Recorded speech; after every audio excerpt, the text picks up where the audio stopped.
तो कर्पूरी जी को गाली कौन देता था? नारा आप लोग भी जानते हैं, जब आरक्षण लागू किया गया था उन लोगों को अपना टीटीएम करना। जो मोदी जी बोलेंगे स्टैंड अप तो स्टैंड अप हो जाएंगे, सिट डाउन तो सिट डाउन हो जाएंगे। ऐसा कोई दिन नहीं है जहां बिहार में 200 राउंड से भी कम जो गोलियां जो है वो नहीं चलती। क्रिमिनल डिसऑर्डर हो गया है लॉ एंड ऑर्डर। हम बार बार कह रहे हैं, हम मुख्यमंत्री तो अचेत, उनको कोई लेना देना नहीं है। नमस्कार, इनसाइडर लाइव देख रहे हैं आप। देखिए, बिहार के नेता प्रतिपक्ष तेजस्वी यादव नीतीश कुमार के घर जा रहे हैं। इसके साथ ही ये बातें उन्होंने मीडिया पत्रकार से बातचीत करते समय बोली और इसके साथ ही बिहार में हो रहे अपराध, बिहार में जिस तरीके से अपराध हो रहे हैं उस पर भी तेजस्वी यादव ने अपनी प्रतिक्रिया दी है। जब मीडिया कर्मियों ने उनसे पूछा कि बिहार में खूब गोलीबारी हो रही है, इस पर उन्होंने कहा ये तो हम पहले ही बोल चुके हैं। एक एक दिन में, दो दिन में 100 राउंड 200 राउंड फायरिंग होती है, कोई कुछ करने वाला ही नहीं है। क्रिमिनल डिसऑर्डर पूरी तरीके से छा गया है, law and order criminal disorder में बदल गया है। बिहार में अब कुछ भी अच्छा नहीं होने वाला है। ये बातें नेता प्रतिपक्ष तेजस्वी यादव ने कही है। वो सीएम नीतीश पर इल्जाम लगाते हुए कह रहे हैं कि उनको जो कोई भी लिख के नाम दे देता है उन पर बस कार्रवाई कर देते हैं। अपना तो उनका कोई सूझबूझ है नहीं कि बिहार में क्या हो रहा है। इसके साथ ही बिहार में जिस तरीके से चुनाव आयुक्त को लेकर जो फैसले लिए गए हैं, इस पर भी तेजस्वी यादव ने सवाल खड़े किए हैं और बोले हैं कि पहले अगर कोई भी चीज का फैसला लेना हो तो दो पक्षों की बात सुनी जाती थी, लेकिन अब तो सब कुछ बीजेपी के पक्ष में है। सारे सरकारी संसाधन बीजेपी के पक्ष में है, कुछ भी बीजेपी से अलग नहीं है। सब कुछ जो है, अब कोई भी नियम वोटिंग के तहत नहीं होता है, जनता जो चुनती है वो नहीं होता है। इसके साथ ही कर्पूरी ठाकुर पे तेजस्वी यादव बोलते नजर आए कि पहले जो बीजेपी उनको गाली देती थी, हम तो पहले ही बोले कि उनको गाली देती थी, और आज उनको भारत रत्न से सम्मानित करती है। ये बीजेपी का पूरा प्लान है। क्या कुछ कह रहे हैं, काफी गुस्से में दिखाई दे रहे हैं नेता प्रतिपक्ष, अग्रेसिव दिखाई दे रहे हैं। क्या कुछ बोल रहे हैं तेजस्वी यादव, उनकी बात को सुनिए। देखिए, चुनाव आयोग जो है, लोगों का विश्वास जो है चुनाव आयोग से उठता चला जा रहा है।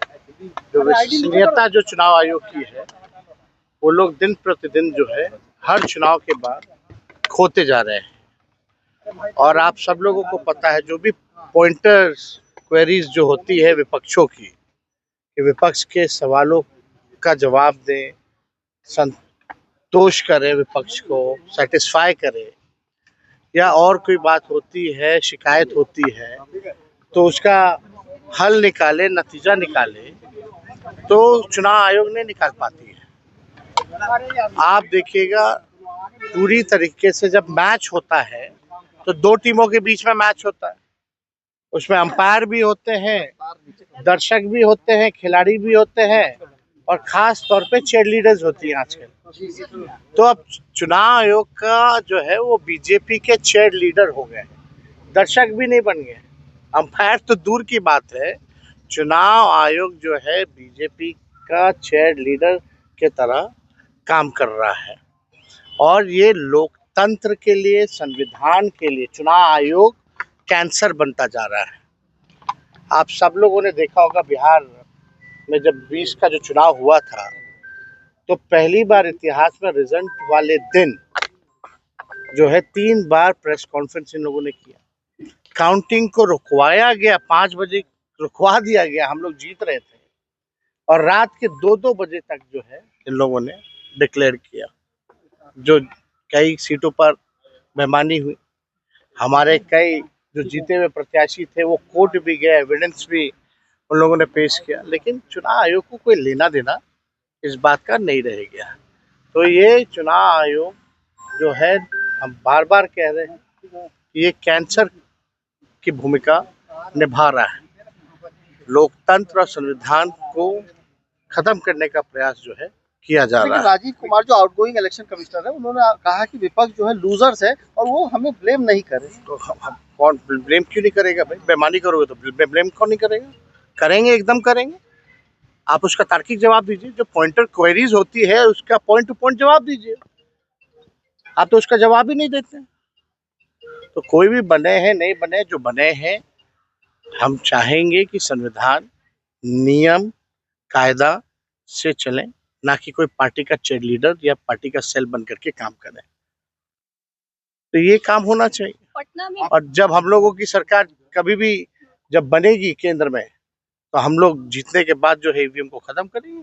आपके बयान पर नित्यानंद राय ने कहा है कि लालू जी की तुलना कर्पूरी जी से करना बेकार है और लालू जी को भारत रत्न क्यों दिया जाए, जंगल राज के लिए दिया जाए। यही बात, यही बीजेपी की यही तो मानसिकता है। उस समय कर्पूरी जी जब जीवित थे तो ये लोग गाली देते थे।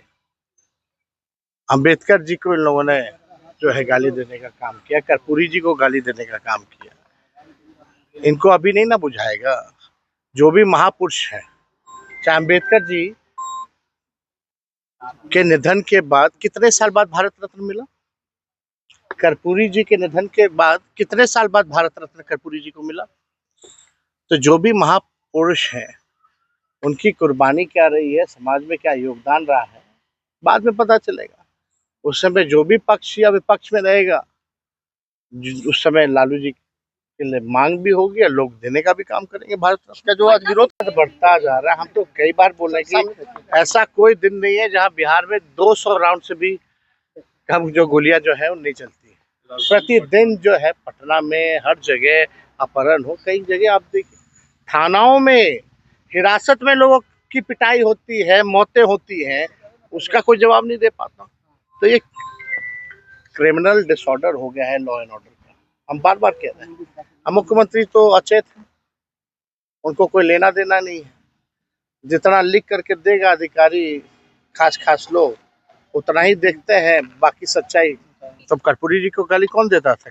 नारा आप लोग भी जानते हैं, जब आरक्षण लागू किया गया था, वो नारा तो हम लोग अपने जुबान पे ला भी नहीं सकते। इतनी गंदी बात, गंदा नारा ये भाजपा के लोग लगाते थे, लेकिन देना पड़ा ना भाई।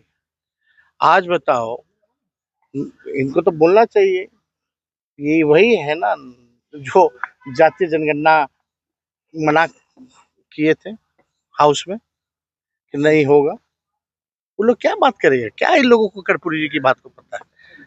लोग आरएसएस के स्कूल में पढ़े लिखे लोग हैं, इन लोगों को कोई लेना देना आरक्षण से, पिछड़ों के कल्याण से, अति पिछड़ों के कल्याण से, वंचित शोषित लांछित लोगों को मुख्य धारा में लाने से इन लोगों को क्या मतलब है?